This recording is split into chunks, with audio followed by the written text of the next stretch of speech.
Maya Johnson was tired, the kind of bone-deep exhaustion that came from 3 straight weeks tracking a human trafficking ring across 4 states. As she settled into her first-class seat, a rare splurge she'd allowed herself after closing the case, all she wanted was 6 hours of uninterrupted sleep on the red-eye from Seattle to Atlanta. But fate, it seemed, had other plans. "Excuse me, I believe you're in my seat." Maya looked up into the face of a middle-aged white man in an expensive suit, his mouth set in a thin line of disapproval. She glanced down at her boarding pass and back up at him. 15A, this is my seat, she said, her voice steady despite her fatigue. The man, later she would learn his name was Richard Whitfield, narrowed his eyes and looked her up and down, taking in her simple black hoodie, jeans, and natural hair pulled back in a ponytail. There must be some mistake. I always book first class on this route. What Maya couldn't have known then was that this seemingly routine confrontation would spiral into a night that would change multiple lives forever, expose the ugly underbelly of privilege and prejudice, and test her commitment to justice in ways her 15 years at the Bureau never had. She couldn't have known that before the plane landed in Atlanta, blood would be spilled, secrets revealed, and that the threads of several seemingly unrelated lives would become fatally entangled. And it all began with a seat assignment. "Sir, I can assure you this is my seat," Maya said, pulling out her boarding pass again. 15A, Richard Whitfield's face flushed red, the kind of crimson that spreads from neck to hairline when someone is unaccustomed to being contradicted.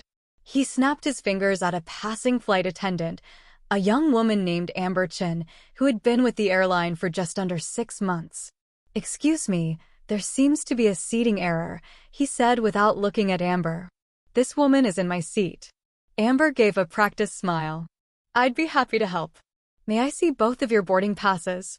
Maya handed hers over without comment.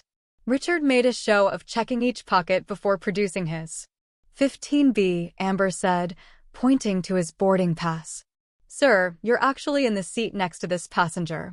The window seat is 15A and the aisle is 15B. Richard's flush deepened. "That's impossible. I specifically requested a window seat. I always get a window seat." "I understand your preference, sir, but according to our system, this is the correct assignment. I can check if there are any other window seats available, though the flight is quite full tonight." Maya closed her eyes briefly. All she wanted was to rest. The last thing she needed was to be seated next to someone who'd already decided she didn't belong. "Is there a problem with my sitting here?" Maya asked, her gaze direct. Richard spluttered.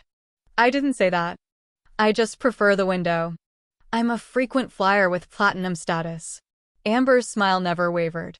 "Let me check what I can do." She tapped on her tablet. "I'm afraid all other first-class seats are occupied.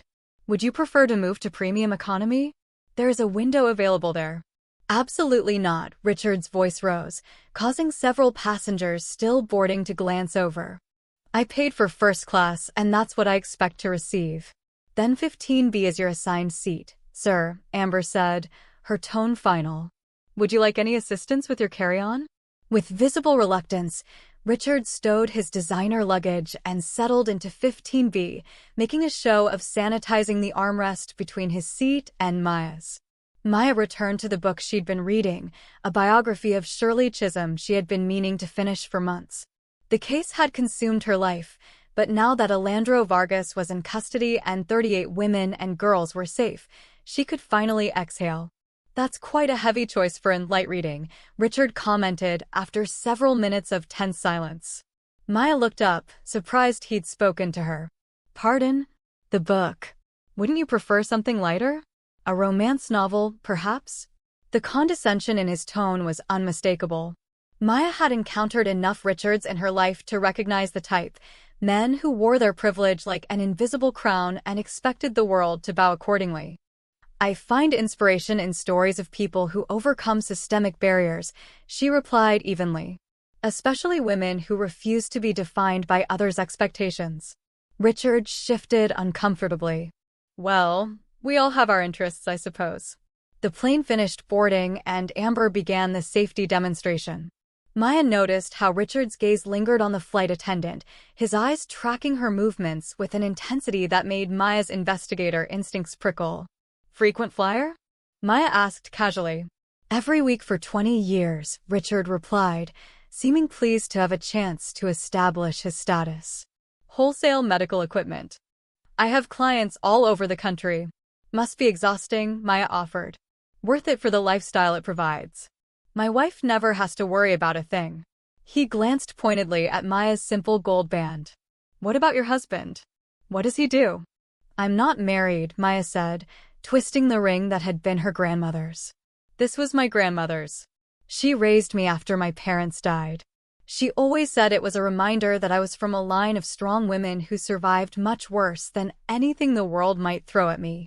Something in Richard's expression shifted, a momentary flash of what might have been sympathy, quickly replaced by the same cool assessment. I see. And what brings you to Atlanta? Visiting family, Maya said simply, not elaborating. Years in the bureau had taught her the value of discretion, especially with strangers who'd already shown their prejudice. What line of work, if you don't mind my asking? Teaching. The way he said it, as if teaching was the only professional option he could imagine for her, made Maya's jaw tighten. But before she could respond, a commotion erupted several rows behind them. I'm not sitting next to him. This is unacceptable.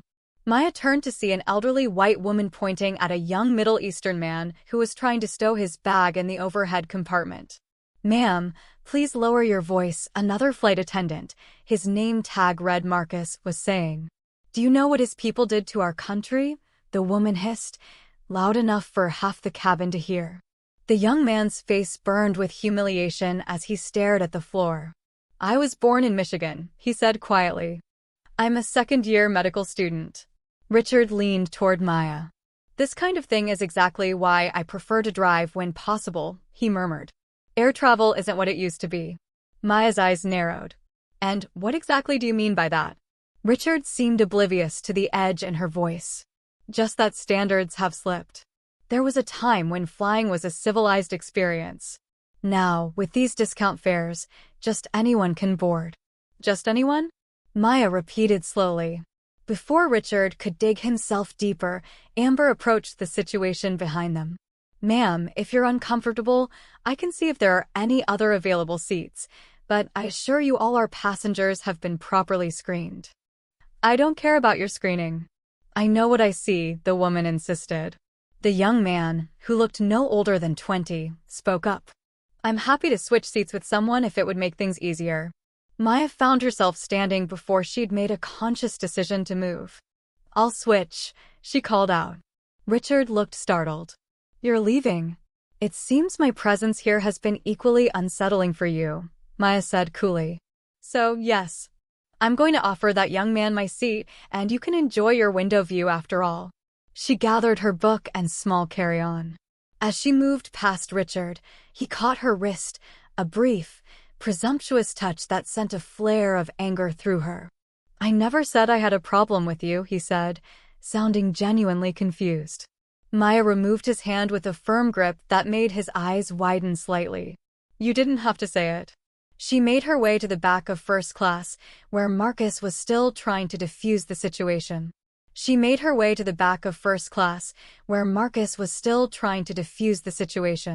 The elderly woman, whose name badge from some pharmaceutical conference read Elaine Bishop, was becoming increasingly agitated.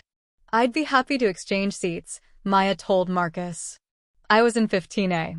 The young man looked at her with grateful eyes. You don't have to do that. I don't want to inconvenience anyone. It's no inconvenience, Maya assured him. I'm Maya Johnson. Tariq Ahmadi, he replied, offering his hand as they made the switch. Elaine Bishop continued to mutter under her breath, but the immediate crisis was averted. Maya settled next to the still fuming woman while Tariq made his way to first class. They should have warned me, Elaine said as soon as Tariq was out of earshot. I'm a nervous flyer as it is, and to be seated next to, well, you understand. Actually, I don't, Maya said pleasantly. Would you care to explain exactly what about that young medical student frightened you? Elaine blinked rapidly. Well, I mean, his background. His Michigan background? Maya asked innocently. Don't be obtuse, Elaine snapped. You can see perfectly well what I'm referring to. Maya leaned in slightly. I want to be absolutely clear about what you're implying, Ms. Bishop, because from where I sit, it appears you're making assumptions about a person's character based solely on their perceived ethnicity. And that kind of thinking can lead to some very problematic places. Elaine's mouth opened and closed like a fish out of water. Who do you think you are to speak to me like this? I'm 73 years old. Age doesn't exempt anyone from basic human decency, Maya replied, or from the consequences of their actions. The plane began taxiing, forcing a temporary pause in their conversation as the flight attendants performed final checks. Maya noticed Richard in first class now enjoying his coveted window seat, though he kept glancing back toward Coach with an unreadable expression. Little did she know the real drama was still to come, a tangled web of deception where Richard Whitfield and Elaine Bishop were merely the most visible threads in a tapestry of corruption that had been years in the making. And somewhere in the darkness, 30,000 feet below, a killer was waiting for Flight UA 336 to land. 2 hours into the flight, most passengers had settled into the quiet rhythms of overnight travel. The cabin lights were dimmed, the constant hum of engines providing a white noise backdrop for those trying to sleep. Maya had managed to doze off despite Elaine's occasional disapproving glances. She woke to the sound of urgent whispers. Marcus, the flight attendant, was leaning over an elderly man 3 rows ahead, his expression concerned. Sir, can you hear me? Marcus was saying, gently shaking the passenger's shoulder. Maya's training kicked in. She unfastened her seatbelt and approached. Is everything all right? She asked quietly.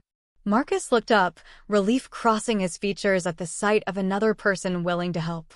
He was complaining of chest pain earlier, and now I can't wake him up. His breathing seems shallow. I'm a doctor, came a voice from behind. Tarek had also noticed the commotion and hurried back from first class. May I? Marcus moved aside, allowing Tarek to examine the unconscious passenger. Maya watched as the young medical student checked the man's pulse, then his pupils. We need to lay him flat. Does the plane have a medical kit and an AED? Tarek's voice was calm but urgent. Yes, I'll get them right away, Marcus said, hurrying toward the front of the plane. Sir, can you hear me? Tarek was saying, his fingers pressed against the man's carotid artery. Sir? The elderly passenger's eyes fluttered open briefly, then rolled back. His skin had taken on a grayish hue. I think he's having a heart attack, Tarek told Maya. Can you help me move him to the aisle so we can lay him flat?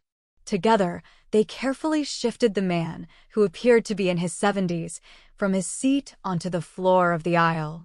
Several passengers had woken up and were watching nervously. Does anyone know this man?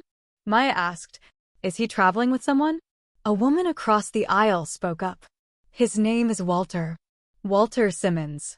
He was telling me earlier that he's going to his granddaughter's wedding in Atlanta. Marcus returned with the medical kit and AED. Tarek worked quickly, his earlier nervousness replaced by professional focus. I need to open his shirt, Tarek explained to Maya. Can you prepare the AED pads? As they worked to stabilize Walter, Maya became aware of a presence hovering nearby. Richard Whitfield stood at the edge of first class, watching the scene with an expression she couldn't quite decipher.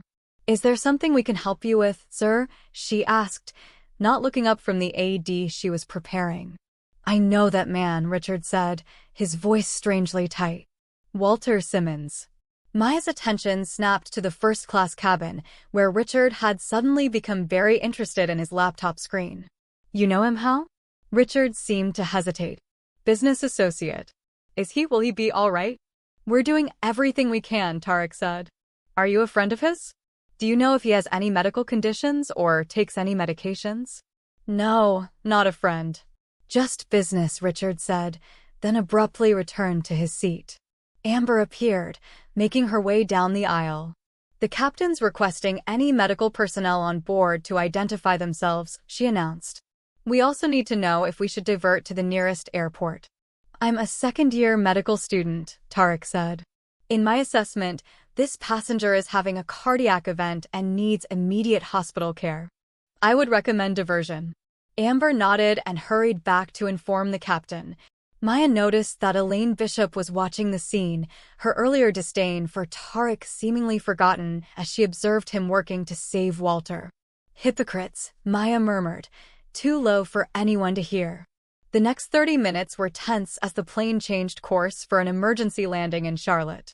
Walter's condition stabilized somewhat thanks to Tarek's intervention, but he remained unconscious. Throughout it all, Maya noticed Richard repeatedly glancing back from first class, his expression growing increasingly agitated. When they finally landed, paramedics boarded immediately to take over Walter's care. As they were preparing to transfer him to a stretcher, Walter briefly regained consciousness. "Richard," he gasped, his eyes scanning the faces around him. "Richard Whitfield." Maya's attention snapped to the first-class cabin, where Richard had suddenly become very interested in his laptop screen. "Sir, please stay calm," one of the paramedics was saying to Walter. "We're taking you to the hospital." Walter grabbed the paramedic's arm with surprising strength. "No, you don't understand. He's trying to." His voice faded as the medication the paramedics had administered took effect. They quickly moved him off the plane, leaving passengers murmuring among themselves about the excitement. The captain's voice came over the intercom. "Ladies and gentlemen, due to our emergency landing, we will be delayed here in Charlotte for approximately 2 hours while we refuel and complete necessary paperwork. You're welcome to deplane and use the terminal facilities, but please don't leave the gate area." As passengers began gathering their belongings, Maya made her way to where Tarek was repacking the medical kit. "That was impressive work," she said quietly. Tarek shrugged but couldn't hide his pleased expression. "Just doing what I'm trained for, though usually with a lot more supervision." "Thank you for doing that," Elaine Bishop said, approaching them tentatively. "That was very skillful." Maya raised an eyebrow at the woman's sudden change in attitude, but Tarek simply nodded politely. "Anyone would have done the same." "Not everyone," Elaine said, looking uncomfortable. I may have misjudged you earlier." "Water under the bridge," Tarek said graciously. "I hope you enjoy your time in Atlanta, ma'am." As passengers filed off the plane, Maya noticed Richard Whitfield hurriedly making a phone call, his back turned, voice low. Her investigator's intuition was humming. Walter's desperate attempt to say something about Richard, combined with Richard's strange behavior, raised all sorts of red flags. She decided to follow him into the terminal, maintaining a discreet distance. Maya followed Richard through the terminal, keeping enough distance to avoid suspicion. He moved with purpose, weaving through the crowd until he reached a quieter corner near a closed coffee shop. His voice was low, but years of training allowed her to pick up key words as he spoke into his phone. "It's complicated. Simmons is being taken to a hospital." "No, he didn't say anything specific, but he recognized me." "Of course, I understand what's at stake." Maya positioned herself near a water fountain, casually taking a sip while keeping her ears tuned to Richard's conversation. "The shipment is still on schedule for tomorrow night. Everything's in place at the Atlanta warehouse. Look, I've been running this route for 5 years without incident. This is a minor setback." "Yes, I understand. I'll handle it." As he ended the call, Maya processed what she had just heard. Medical equipment sales. Warehouse shipments. All potentially innocent business talk, but combined with Walter's reaction and Richard's evident anxiety, it painted a troubling picture. She needed more information. Pulling out her phone, she typed a quick message to her colleague in the Atlanta field office. "Need background check on Richard Whitfield. Medical equipment sales. Possible connection to case ACT7729.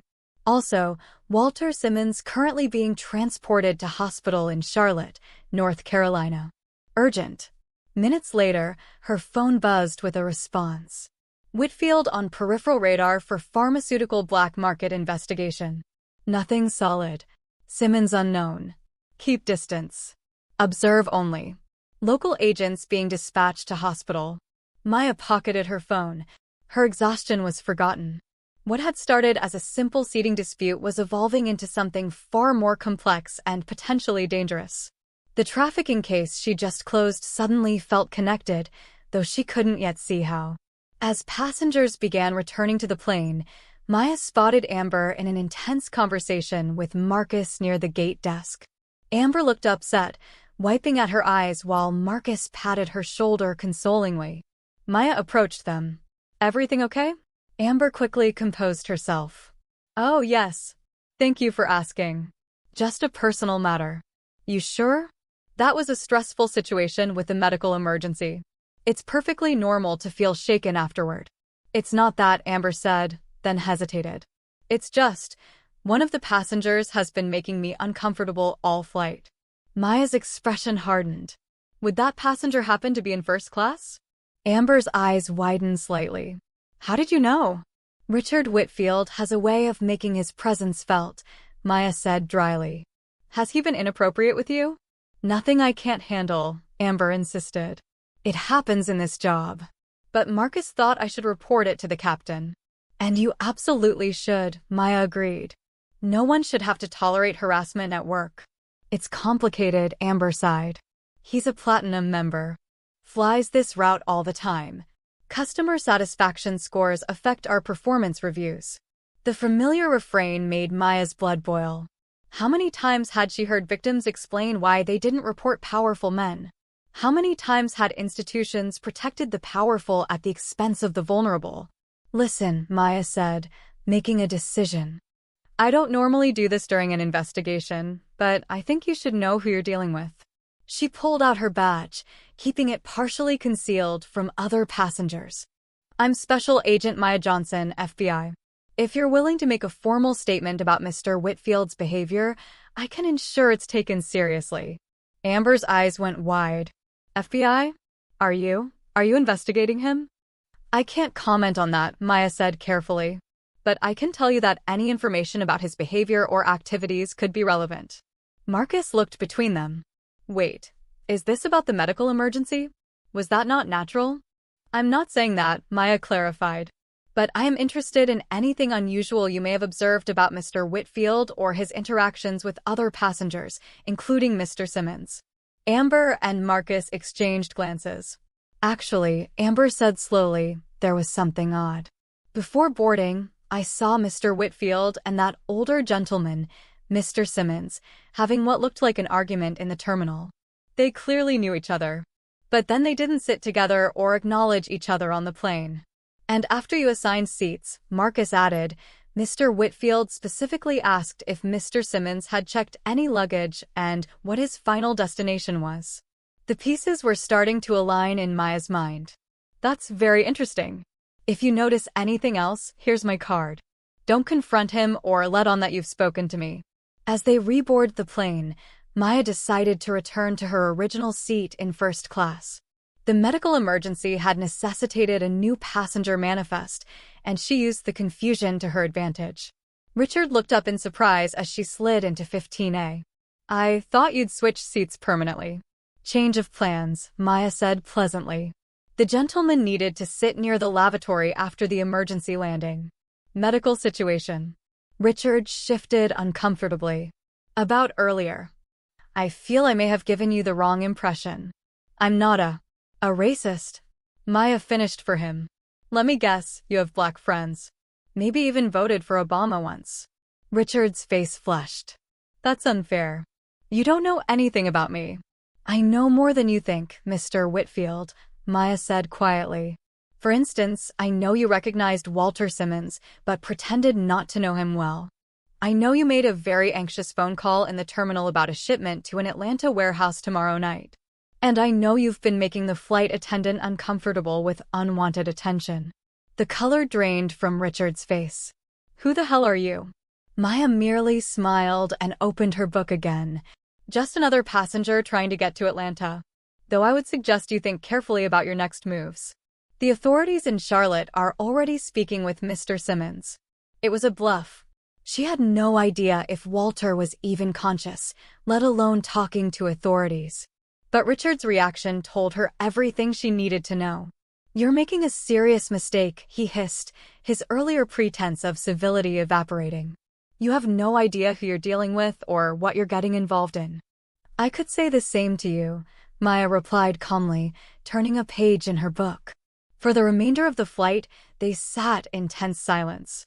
Richard made several trips to the lavatory, each time returning more agitated than before. Maya noticed he'd switched from drinking scotch to water, a man trying to ensure his head was clear for whatever awaited in Atlanta. As they began their descent, Maya's phone buzzed with an encrypted message from the Atlanta field office. Warehouse identified. Surveillance in place. Strike team on standby. Confirm your status on landing. She texted back. Subject on board. Unaware of investigation. Will delay at baggage claim. What Maya didn't know, couldn't have known, was that Richard wasn't the only passenger on that flight connected to the operation. As they touched down in Atlanta, Elaine Bishop made a call of her own. There's a complication, Elaine murmured. I think Richard is under surveillance. In the darkness of the Atlanta morning, a black SUV pulled away from the passenger pickup area, its driver receiving instructions through an earpiece. Understood. We handle the FBI agent. Proceed with extraction as planned. The chess pieces were in motion. Maya had followed her instincts onto this flight, unaware that she was walking into a trap that had been months in the making. As she stepped off the plane into the jetway, the true nature of the conspiracy was about to be revealed, a conspiracy that reached into the highest levels of Atlanta's political and business elite. With tentacles extending all the way to the human trafficking network she thought she had just dismantled. Maya maintained visual contact with Richard as he hurried toward baggage claim, his earlier arrogance replaced by barely concealed panic. She held back, allowing several passengers to move between them while keeping an eye on her surroundings. Her hand instinctively checked her service weapon concealed beneath her hoodie, a habit formed over 15 years in the field. The weight of it provided a familiar comfort as she surveyed the crowd for potential threats. Her phone vibrated with an incoming message. Strike team in position at north and south exits. Confirm subject visual. She typed back quickly. Visual confirmed. Subject proceeding to baggage claim. Will update on movement. The escalator carried them down to the main concourse, a cavernous space already filling with mourning travelers. Maya noticed Tariq a few steps ahead, his backpack slung over one shoulder as he checked his phone. Their eyes met briefly, and she offered a small nod of acknowledgement. What happened next unfolded with the chaotic precision of a well-orchestrated ambush. A coffee cart suddenly overturned near the bottom of the escalator, causing passengers to scatter and creating an effective barrier between Maya and Richard. Simultaneously, a group of men in TSA uniforms approached Richard from the side, smoothly escorting him through a staff-only door before Maya could react. Federal agent. Maya called out, pushing forward against the tide of confused passengers, but the door had already closed. She tried the handle locked. She spoke urgently into her phone. Subject being extracted by individuals posing as TSA. East Concourse service door near gate B23. In pursuit. Need backup. A security alarm began blaring overhead, not for her, she realized, but as a further distraction. Through the chaos, she caught a glimpse of Elaine Bishop moving purposefully against the flow of panicked passengers, speaking into what appeared to be a communication device disguised as a hearing aid. "Stop that woman!" Maya shouted, pointing toward Elaine, but her voice was lost in the cacophony of alarms and confusion. She made a split-second decision. Richard was likely already being moved through the service corridors, but Elaine was still within reach. She changed course, pushing through the crowd toward the elderly woman, who was now moving with a vigor that belied her age. "FBI, freeze!" Maya called, closing the distance. Elaine turned, her eyes widening at the sight of Maya's badge and weapon. Rather than surrendering, she reached into her purse. Maya's training kicked in. She lunged forward, tackling the older woman to the ground before she could retrieve whatever she was reaching for. "You're making a terrible mistake," Elaine hissed as Maya secured her hands. "Do you have any idea who I work for?" "At the moment, you're working on a federal obstruction charge," Maya replied, checking the purse. Inside was a small-caliber pistol with a suppressor, not standard equipment for a pharmaceutical conference attendee. Airport security personnel were finally responding to the situation, approaching with their own weapons drawn. FBI. Maya identified herself again, displaying her badge. This woman is under arrest in connection with a federal investigation. I need this area secured and access to your security center immediately. The lead security officer, a former military man named Rodriguez, according to his badge, quickly assessed the situation. Yes, ma'am. Johnson, escort Agent Johnson, and the suspect to the security office. I'll radio ahead. As they moved through the terminal with Elaine in custody, Maya noticed Tarek watching from near a coffee shop, his expression concerned. She gave him a reassuring nod, silently thanking him for his earlier assistance with Walter. Little did she know their paths would cross again under even more dangerous circumstances. In the airport security office, Maya secured Elaine to a chair while Rodriguez brought up the security camera feeds. I need to see all footage of the East Concourse near Gate B23 starting 5 minutes ago, Maya instructed. And I need access to your service corridor maps. As the footage rolled, Maya watched the extraction unfold from multiple angles. The team that took Richard was professional, their movements practiced and efficient. They weren't TSA. The uniforms were close, but not exact, a detail only someone familiar with airport operations would notice. Freeze that frame, Maya said suddenly, pointing to a face visible as one of the men turned toward a camera. Can you enhance this? Rodriguez manipulated the controls, bringing the image into sharper focus. Maya's blood ran cold as she recognized the face. Martin Fletcher, former Special Forces, current head of security for Cahill Industries, one of Atlanta's most powerful corporations. I need to make a call, she said, stepping away from Elaine, who watched with a smug expression that only confirmed Maya's suspicions. You're too late, Elaine called after her. The shipment is already being moved. And your little operation is blown. Maya ignored her, dialing her supervisor. Sir, we have a situation. The Vargas case has opened up into something much bigger. I believe Cahill Industries is involved in the trafficking network. Johnson, stand down, her supervisor, Assistant Director Keith Wallace, responded immediately. This is beyond your purview now. Sir, with all due respect, I've been tracking this network for months. If Cahill is, that's exactly why you need to step back, Wallace cut her off. Cahill has connections throughout the department. We need to approach this carefully. Maya lowered her voice, moving further from Elaine. Sir, they've abducted a suspect right from the terminal. They have armed operatives posing as TSA. This isn't a time for caution, they're cleaning house. There was a pause on the line. Where are you now? Airport security office. With one suspect in custody. Stay there. I'm sending a team from the Atlanta field office. Do not engage further. The line went dead. Maya stared at her phone, a growing sense of unease settling in her gut. Wallace's response had been too measured, too immediate, almost as if he'd been expecting her call. Her instincts were screaming. She turned back to Rodriguez. I need to move this suspect immediately. Is there a secure exit from the area? Before he could answer, the door to the security office burst open. 4 men in suits entered, flashing FBI credentials. Special Agent Johnson, the lead agent said. I'm Agent Brooks from the Atlanta field office. We're here to take custody of your suspect. Maya assessed them quickly. Their credentials looked authentic, but something felt off. I wasn't expecting you so quickly. May I see your ID again? As Brooks reached for his badge, Maya noticed his jacket shift, revealing a shoulder holster with a weapon that was definitely not FBI-issued, a foreign-made compact submachine gun with a suppressor. In that instant, everything clicked. The corruption wasn't just in the trafficking network or at Cahill Industries. It had infiltrated the bureau itself. Maya drew her weapon in one fluid motion. Gun down. Everyone down. The security office erupted into chaos. Rodriguez dove for cover as Maya fired 2 rapid shots, hitting Brooks in the shoulder and another false agent in the leg. The remaining 2 opened fire, their suppressors muffling the sound as bullets thudded into the walls. Maya rolled behind a desk, grabbing Elaine and using her as a shield.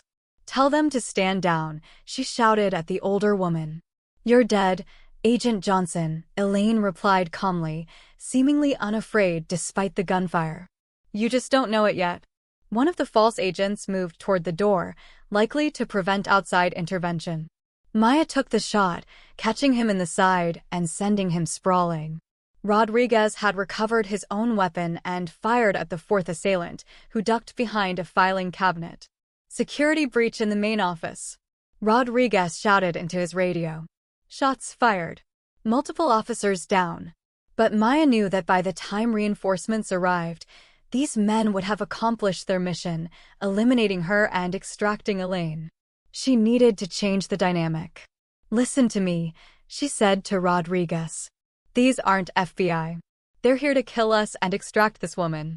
We need to move now. Rodriguez nodded grimly. Service tunnel behind that cabinet. It leads to the tarmac. Maya made a quick decision. Cover me.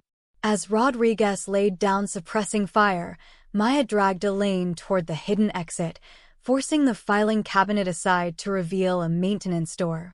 They slipped through just as a fresh volley of bullets splintered the wood around them. Rodriguez, come on, Maya called. Go. I'll hold them off, he shouted back, reloading his weapon. The maintenance tunnel was dimly lit and narrow, forcing them to move in single file. Maya pushed Elaine ahead of her, gun trained on the older woman's back. Who are you working for? Maya demanded. And don't say Cahill. You're too connected for that. Who's really running this operation? Elaine laughed softly. You really have no idea, do you? You really have no idea, do you? Elaine's voice held an almost mocking amusement. Maya pushed her forward, keeping her gun steady. Start talking, or I make sure you never leave this tunnel. Elaine sighed. Fine. But understand this, you won't make it out of this alive either. The people I work for don't tolerate loose ends. Who are they? It's called the Atlanta Consortium, Elaine said, her tone shifting to something almost conversational. On paper, it's a civic improvement initiative, funded by the city's most prominent businesses and philanthropists. In reality, it's a clearinghouse for everything from human trafficking to pharmaceutical black markets to weapons smuggling. And Cahill Industries? Cahill is just the visible face. The real power lies with a group called the Directorate, 7 individuals who control everything from judicial appointments to federal contract allocations. Maya's mind raced, connecting dots from previous investigations that had mysteriously stalled or been reassigned. And Richard Whitfield? What's his role? Logistics, Elaine said. His medical equipment company provides the perfect cover for moving product across state lines. FDA-approved containers. Legitimate shipping manifests. The pharmaceuticals are just a bonus. And Walter Simmons? Elaine smirked. Former Directorate member. Got cold feet after his granddaughter was nearly caught in one of Vargas's recruitment operations. He was going to expose everything. The pieces were falling into place now. Why her trafficking investigation had been so carefully contained. Why certain leads had been subtly discouraged. And you? Maya pressed. Where do you fit in? Elaine's smile was cold. I vet the talent. Find the vulnerable ones. The ones who can be turned. Like your assistant director Wallace. Maya felt as if she'd been punched. Wallace had been her mentor for years. You're lying. Am I? Who sent you on that wild goose chase after Vargas while the real operation continued unimpeded? Who made sure you never looked too closely at the Atlanta connection? Before Maya could respond, her phone buzzed. Somehow, a text message had made it through the tunnel's weak signal. Maintenance room 3C. 5 minutes. Come alone. T. Tariq. How did he have her number? Stand up, Maya ordered Elaine. We're moving. Navigating through the baggage system was challenging, but Maya managed to find maintenance room 3C, a small workshop filled with tools and spare parts for the conveyor system. It was empty when they arrived. Sit there, Maya instructed, securing Elaine to a pipe with a zip tie. Don't make a sound. The door opened quietly, and Tariq slipped in. But he wasn't alone. Behind him, limping but very much alive, was Walter Simmons. Special Agent Johnson, Walter said weakly. I believe we have a mutual interest in surviving the next few hours. Maya kept her weapon ready. How did you find me? And how did you two connect? I never made it to the hospital in Charlotte, Walter explained. The ambulance was intercepted. If not for this young man recognizing one of the fake EMTs from the airport and creating a distraction, I'd be dead already. Tarek looked embarrassed at the praise. I saw them swap out the real paramedics. I've worked hospital rotations. I know the Charlotte EMS uniforms. When I confronted them, they pulled guns. We barely got away. And my phone number? I'm more than a medical student, Tarek admitted. I work part-time for the NSA's Domestic Surveillance Division. When I saw what was happening, I pulled your file. Maya processed this revelation, reassessing everything that had happened on the flight. So the incident with Elaine was real? Tarek nodded. Her prejudice is genuine. Most effective covers usually are. Walter was examining Elaine with undisguised contempt. Hello, Elaine. Still doing the directorate's dirty work, I see. Elaine looked bored. I'm surprised they haven't found you yet.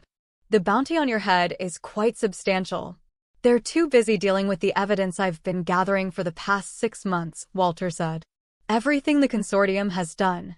Everyone involved. It's all documented and ready to be released. Elaine's expression faltered for the first time. You're bluffing. The flight manifest wasn't a coincidence, Elaine, Walter continued. I wanted to be on that plane with Richard. I wanted him to see me, to panic, to make exactly the calls he made. Every word has been recorded by the devices I planted in his office 3 months ago. Maya looked between them. If you have evidence, why not go directly to the FBI? Walter laughed bitterly. After discovering how deeply they've infiltrated your agency? No, Agent Johnson. The only way to dismantle the consortium is to make it impossible for them to operate in the shadows. Complete public exposure. And the evidence? Walter checked his watch. Secured in multiple locations. Deadman switches activate in. He glanced at the time. For hours, unless I enter the cancellation codes. Elaine strained against her restraints. You fool. Do you know what they'll do when that information comes out? How many innocent people will suffer? More than the children your operation has been trafficking? Walter shot back. More than the communities destroyed by your pharmaceutical fraud? I don't think so. A sudden banging on the door interrupted them. Airport security. Open up. Maya motioned for silence, gesturing for Tarek and Walter to move behind a large tool cabinet. She positioned herself beside the door, weapon ready. Security override in progress, came a voice from the other side, followed by the sound of an electronic key being inserted. Maya had seconds to decide. The room had no other exits. They were cornered. But if these were genuine airport security personnel, she couldn't risk injuring them. The door began to open slowly. A familiar face appeared in the gap. Rodriguez, the security officer from earlier. Blood stained his uniform shirt. Agent Johnson, are you in here? Maya kept her weapon trained on him. What happened? They're right behind me, he gasped, stumbling into the room. The fake FBI. They've taken over the security system. They're tracking you through the cameras. Maya's mind raced. How did you find us? Followed the blind spots in the camera coverage. Figured that's what you'd be doing. He caught sight of Walter and Tarek. Who are they? Before Maya could explain, a burst of automatic fire splintered the doorframe, sending them all diving for cover. Rodriguez returned fire, giving Maya time to drag Elaine behind a workbench. Is there another way out of here? Maya shouted to Rodriguez over the gunfire. Maintenance shaft behind the parts rack. Leads to the utility tunnel network. Tarek was already helping Walter toward the hidden exit, prying open a small access panel near the floor. Maya provided covering fire as they crawled through, then turned to Elaine.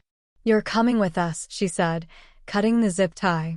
I'll take my chances here, Elaine replied, ducking lower as bullets thudded into the workbench. That wasn't a request, Maya said, gripping the older woman's arm and pulling her toward the shaft. Rodriguez, let's go. The security officer backed toward them, still exchanging fire with their attackers. You first. I'll hold them off. We go together, Maya insisted. Rodriguez shook his head. Someone has to slow them down. Get your evidence out, Agent Johnson. Make these bastards pay. The determination in his eyes told her arguing was pointless. "What's your first name?" she asked. "Michael," he replied, surprised by the question. "Thank you, Michael Rodriguez. I'll make sure people know what you did here today." With a final nod, Rodriguez turned back to the door, emptying his magazine in a sustained barrage that would give them the precious seconds they needed to escape. Maya pushed Elaine into the shaft, following close behind. As the access panel closed behind them, she heard Rodriguez's final stand, a shout of defiance, followed by multiple gunshots. Then silence. The tunnel was barely large enough to crawl through, pitch black except for the light from Tarek's phone. They moved as quickly as possible, putting distance between themselves and their pursuers. "Your evidence," Maya called softly to Walter ahead of her. "What exactly does it contain?" "Everything," Walter replied. "Financial records, communications, blackmail material, including Assistant Director Wallace." Maya's blood ran cold. Maya clenched her jaw, forcing herself to keep moving through the tight, claustrophobic tunnel. The knowledge that Wallace, her mentor, her superior, had been part of this conspiracy hit harder than she expected. She had suspected corruption at high levels, but hearing it confirmed made her stomach twist. "How long has Wallace been involved?" she asked. "Over 3 years," Walter responded. "He was recruited when the consortium realized they needed a direct pipeline into the Bureau. Someone to misdirect investigations, bury evidence, and protect their assets." Maya exhaled slowly. "That explains a lot." Tarek, crawling just ahead of her, glanced back. "If this goes all the way to Wallace, you know what that means, right?" Maya nodded grimly. "It means we can't trust anyone in the Bureau." They reached a junction where the tunnel split in two. Signs marked the paths: baggage processing, utility access, Terminal C. Walter wiped sweat from his forehead. "The baggage route leads to the employee exits. That's our best chance of slipping out unnoticed." Maya considered their options. "No, they'll have those covered. We take the utility tunnel. It'll lead us deeper into the airport's maintenance network. If we can reach the parking structures, we can disappear into the city." Tarek hesitated. "Maya, that means staying underground longer. And with all due respect, if this network is as deep as Walter says, the longer we wait, the more chance they have to track us." "Trust me," Maya said. "They expect us to run. We do the opposite." Tarek exhaled sharply but nodded. "Lead the way." They moved down the dimly lit corridor, keeping their steps light. The tunnel curved, and soon, the sound of airport machinery filled the air. Conveyor belts whirred above them, the infrastructure of the massive transportation hub operating as usual, oblivious to the deadly chase happening beneath its floors. Maya glanced back at Elaine, who was keeping pace but remained silent. She was waiting, calculating, looking for a moment to manipulate the situation in her favor. "You seem awfully quiet," Maya noted. Elaine's lips curled into a faint smile. "Just enjoying the show. You're fighting a battle you can't win, Agent Johnson. You have no idea how deep this goes." Maya gave a humorless chuckle. "I hear that a lot." Before Elaine could respond, Walter suddenly stopped. "Someone's ahead." Maya held up a hand, signaling silence. She pressed her back against the tunnel wall and listened. Faint voices. 2, maybe 3. Male. Tarek crouched beside her. "Security?" "No," Maya whispered.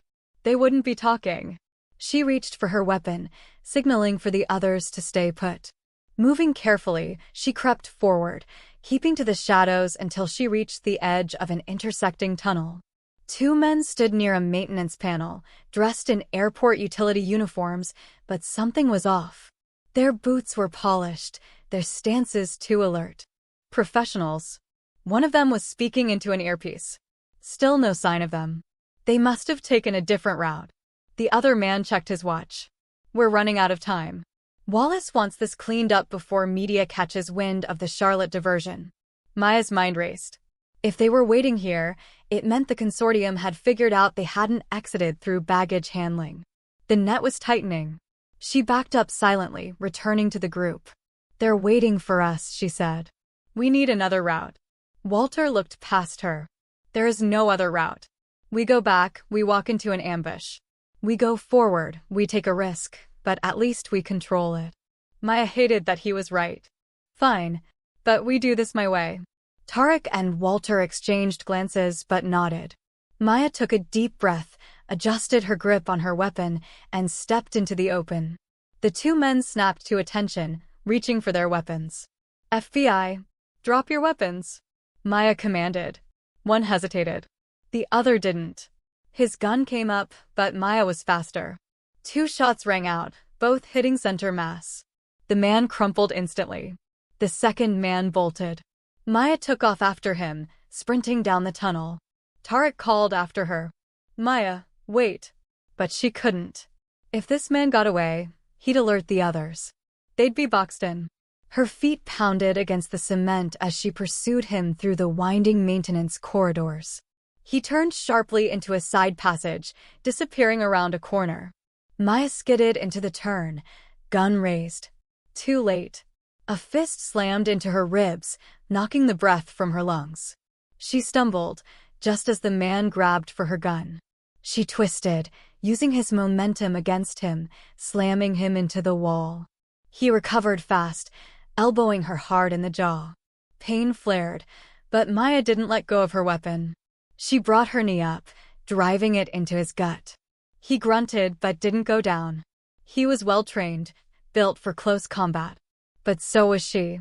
As he swung at her again, she ducked, twisting behind him, locking her arm around his throat. He thrashed, but Maya held firm, cutting off his airflow. Seconds later, his struggles weakened, then ceased. Maya let him slump to the floor, panting. Tarek and Walter arrived moments later. Jesus, Tarek muttered. You okay?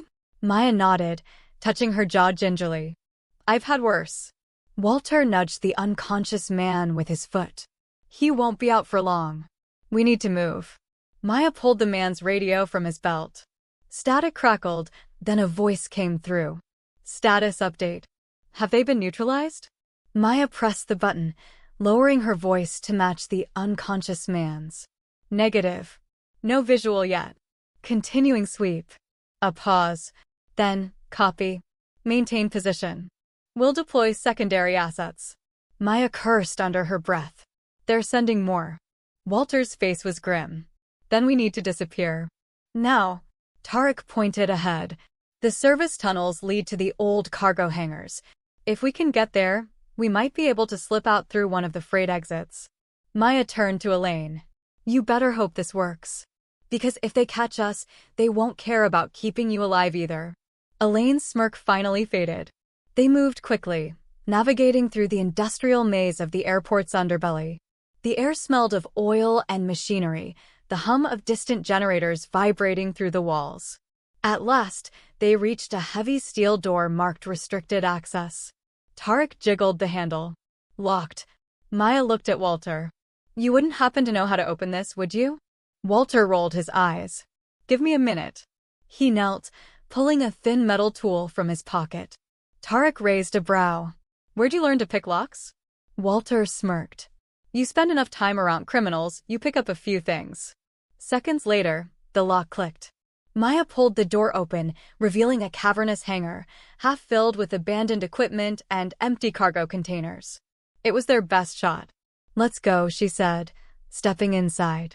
The group hurried toward the far end, where a row of emergency exits lined the back wall. But just as they reached the midpoint of the hangar, floodlights snapped on. Voices shouted orders. Maya spun, heart hammering. A dozen armed men surrounded them, their weapons aimed with military precision. And standing at the center, calm and composed, was Assistant Director Wallace. His voice echoed through the hangar. You've caused quite a mess, Agent Johnson. Maya's grip tightened on her weapon. It's over, Wallace.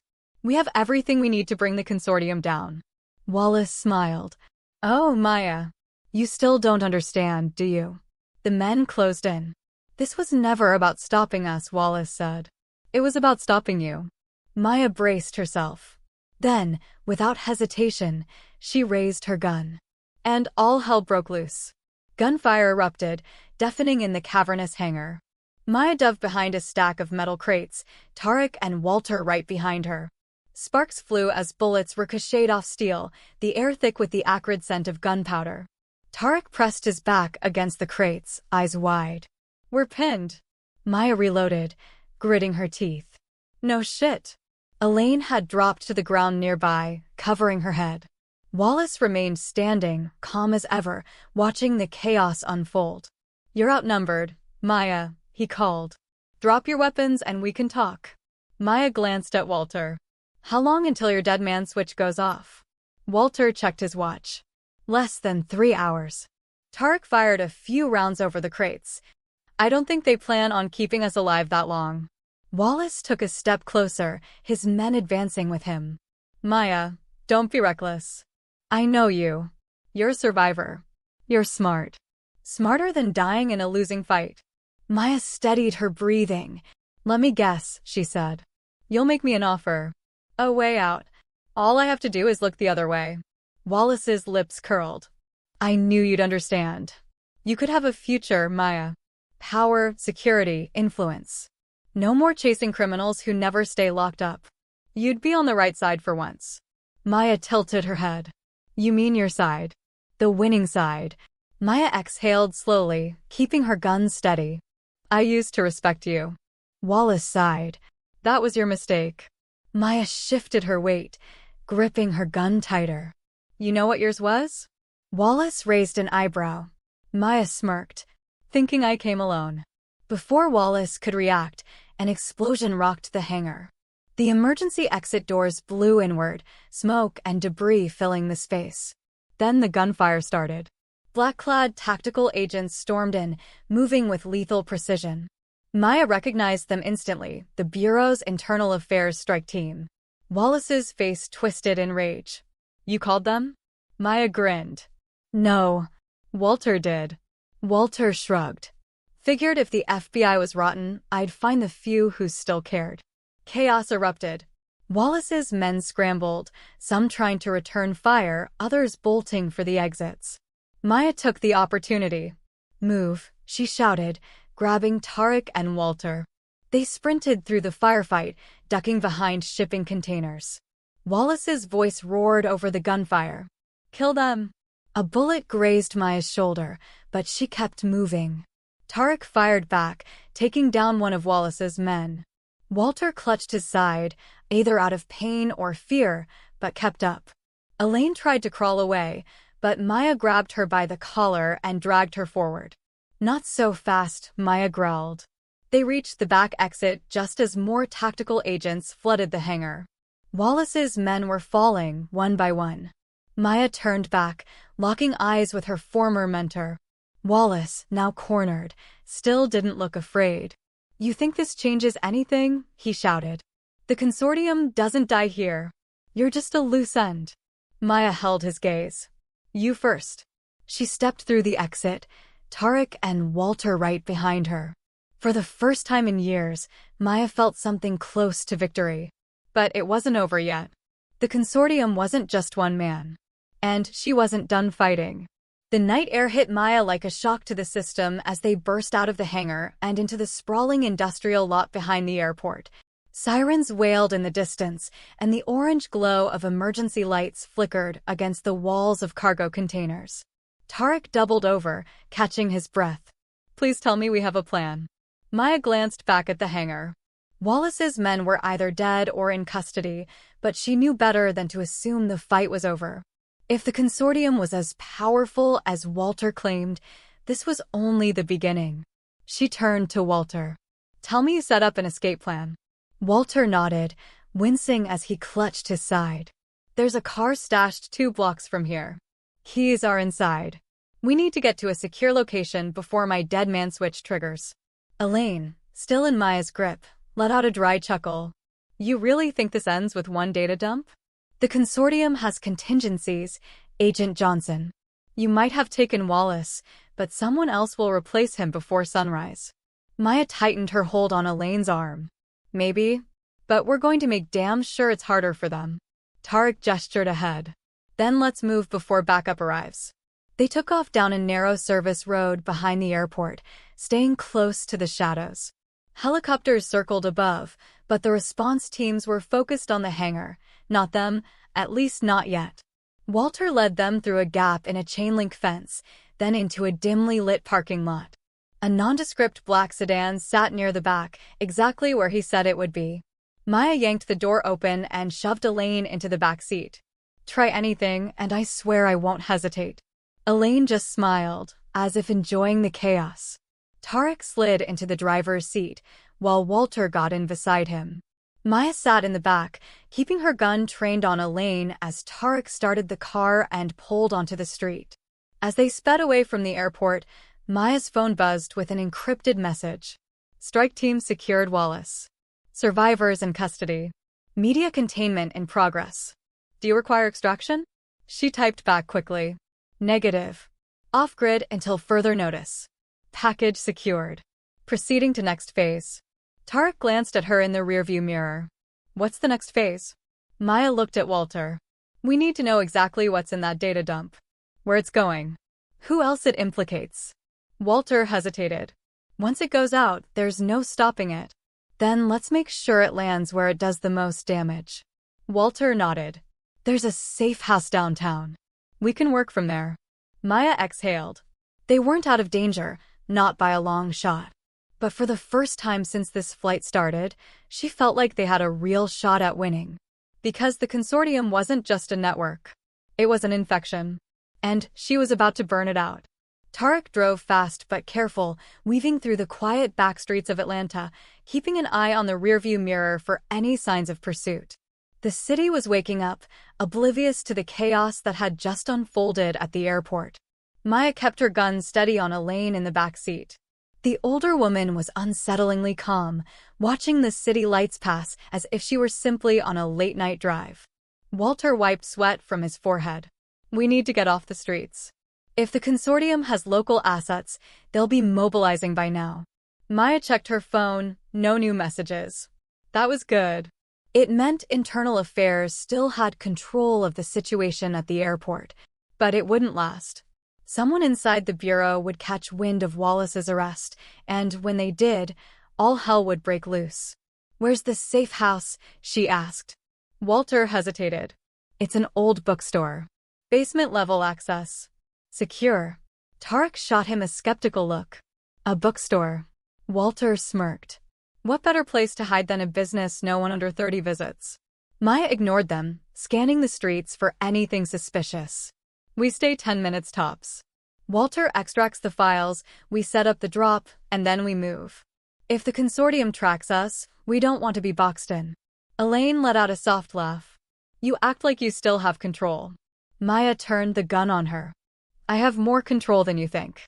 Elaine tilted her head. "Do you?" Wallace was a lieutenant, not a general. His arrest will shake things up, sure, but you don't know who's really pulling the strings. Maya leaned in slightly. "Then why don't you tell me?" Elaine smiled. "You're smart, Agent Johnson. Figure it out." Tarek turned sharply onto a side street, slowing as they approached a narrow alleyway. He cut the engine and scanned the area. "Looks clear." Walter got out first, pulling open a rusted metal door that led into the bookstore's basement. Tarek followed, then Maya, dragging Elaine along with her. Inside, the space was cramped but functional. A single desk, a few filing cabinets, and an old laptop sat in the corner. Walter immediately went to work, plugging in a secure drive and pulling up encrypted files. Maya stood behind him, watching the screen. "What are we looking at?" Walter's fingers flew across the keyboard. "Everything. Financial records. Political connections. Law enforcement payoffs. Flight logs tied to trafficking routes. If this gets out, the consortium is done." Maya scanned the names on the screen. High-ranking officials. Corporate executives. Even a few well-known philanthropists. The corruption ran deep. Tarek whistled. "Jesus. This isn't just Atlanta. This stretches across the entire East Coast." Walter nodded. "The consortium operates in layers. Wallace was just one part. There are more like him in New York, D.C., Miami. We're talking senators, judges, Fortune 500 CEOs. Maya's stomach twisted. "And who's at the top?" Walter hesitated, then clicked on a file labeled Directorate Members. 7 names appeared. Maya's blood ran cold when she saw the first name on the list. Assistant Director Keith Wallace, deceased. Senator James Holloway. CEO Margaret Cahill. Director Samuel Graves, FBI Intelligence Division. General Robert Hastings, U.S. Military Contracts. Governor Allen Park, Georgia. Unknown entity, alias, Solace. Maya inhaled sharply. Wallace wasn't just a lieutenant. He was Directorate. Walter nodded grimly. And he's not the only one. Tarek leaned over, reading the screen. Wait, this last one. Solace? No real name. Walter shook his head. Whoever they are, they're the one person no one has been able to identify. Every major consortium operation traces back to them, but they don't leave a footprint. Maya clenched her fists. This was bigger than she had imagined. Taking down Wallace wasn't a victory. It was just the first shot in a war. Elaine, still bound to the chair, chuckled. Now you understand. Maya turned, narrowing her eyes. You're going to help me bring them down. Elaine smirked. And why would I do that? Maya leaned in. Because right now, you're just another loose end. The moment they find out you're in custody, you're dead. Your only chance of survival is if I decide you're more useful alive. Elaine's smirk faltered slightly. Walter cleared his throat. The files are ready. Where are we sending them? Maya thought for a moment. The FBI couldn't be trusted, not yet. The media could be controlled. That left one option. Military intelligence, she said. The consortium might have its hands in the government, but they can't control everyone. We send this to the right people, and they'll have no choice but to act. Walter nodded and began the upload. Tarek checked his phone. We need to go. I don't like staying in one place this long. Maya nodded, grabbed the drive. Let's move. As they turned to leave, Elaine suddenly smiled. What? Maya asked. Elaine tilted her head. You're smart, Agent Johnson. But not smart enough. Maya's phone vibrated. She glanced at the screen. Security breach detected. Tracking signal found. Her stomach dropped. They found us. A second later, the first gunshot shattered the window. Glass exploded inward as the bullet tore through the dimly lit room. Maya hit the ground instinctively, yanking Elaine down with her. Tarek overturned the desk for cover while Walter clutched the drive, his fingers shaking. Move. Maya barked, crawling toward the back exit. Tarek fired 2 quick shots toward the shattered window, forcing their attackers to hesitate. Elaine laughed breathlessly. Told you they'd come. Maya ignored her, grabbing Walter by the arm and shoving him forward. Where's the closest exit? Walter gestured toward a metal service door at the back. Alleyway. Leads to a parking lot. Maya yanked it open, peering out. The alley was clear, but she knew it wouldn't stay that way. The consortium's cleanup crew was here, and they weren't planning to take prisoners. We need to split up, Maya decided. They're tracking us as a group. Walter, Tarek, get that drive out of here. Tarek hesitated. Maya. That's an order, she snapped. Take Walter and disappear. I'll lead them in the opposite direction. Walter hesitated, gripping the drive like a lifeline. If we separate, we may not see each other again. Maya gave him a grim smile. Then don't waste this chance. Tarek clenched his jaw, then nodded. Stay alive. Maya pushed Elaine ahead of her into the alley. You and I are going for a little walk. As Tarek and Walter disappeared into the shadows, Maya dragged Elaine toward the main road. She needed to be seen, needed the consortium's men to think she was the primary target. Sure enough, a black SUV screeched around the corner. Doors flew open, and armed men stepped out, their weapons raised. Maya pressed her gun into Elaine's ribs. Play along, or I put you down first. Elaine's smirk was gone now. You have no idea what you're doing. Maya whispered into her ear, that makes 2 of us. Then she raised her hands, keeping her gun hidden against Elaine's back. Let me guess, she called out to the approaching men. Solace sent you? The lead gunman, a stocky man with cold eyes, nodded. Agent Johnson. You're coming with us. Maya gave a mock sigh. And if I refuse? The man's lips barely moved. Then we kill you. Maya smiled. Thought so. She pressed the trigger. The gunshot was muffled against Elaine's jacket, but the impact sent the older woman crumpling forward with a cry. Not dead, just wounded. Enough to send the gunman into chaos. Maya spun, drawing her second pistol and firing 3 rapid shots. One man went down instantly, a bullet to the throat. Another stumbled back, clutching his bleeding leg. The rest opened fire. Maya dove behind a parked car, bullets slamming into the metal. Her ears rang from the assault, but she gritted her teeth and reloaded. Elaine groaned from the pavement, clutching her wounded side. You crazy bitch.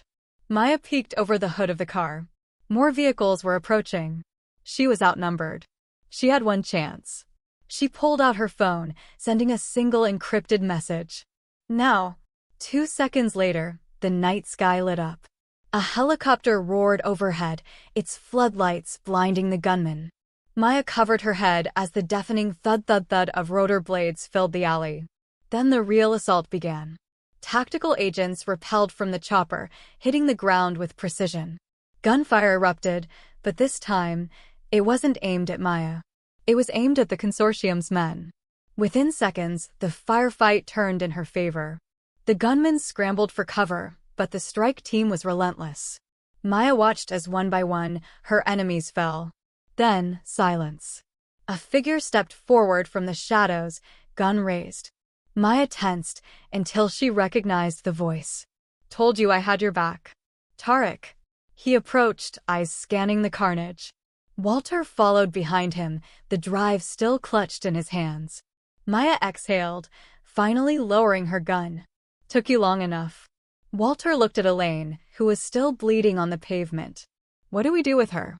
Maya knelt beside the older woman. Tell me where Solace is. Elaine coughed, blood on her lips. You'll never find them. Maya pressed her fingers into the wound, making Elaine gasp. Wrong answer. Elaine's breath hitched. You think this is over? The consortium doesn't die in one night. Maya leaned in. No, but tonight it bleeds. Elaine's eyes flickered, then closed. She wasn't dead, not yet. But she was done fighting. Maya stood, turning to Walter. Is the upload complete? Walter nodded. Every major agency has it now. FBI, CIA, Interpol. The consortium is exposed. Maya glanced at Tarek. And Wallace. Tarek gave a small smirk. In custody. The Bureau's already cleaning house. The Directorate is falling apart. Maya inhaled deeply, taking it all in. It was over. Not completely. There would always be corruption, always be another Solace waiting in the shadows. But tonight, they had won. Walter looked at her. So what now? Maya holstered her gun. Now. She looked out at the Atlanta skyline, the first hints of dawn breaking over the horizon. Now we rebuild. Tarek chuckled. And if they come after us? Maya smirked. Let them try. The 3 of them stood together, battered but victorious. The consortium had fallen. The truth was out. And Maya Johnson was just getting started. The end.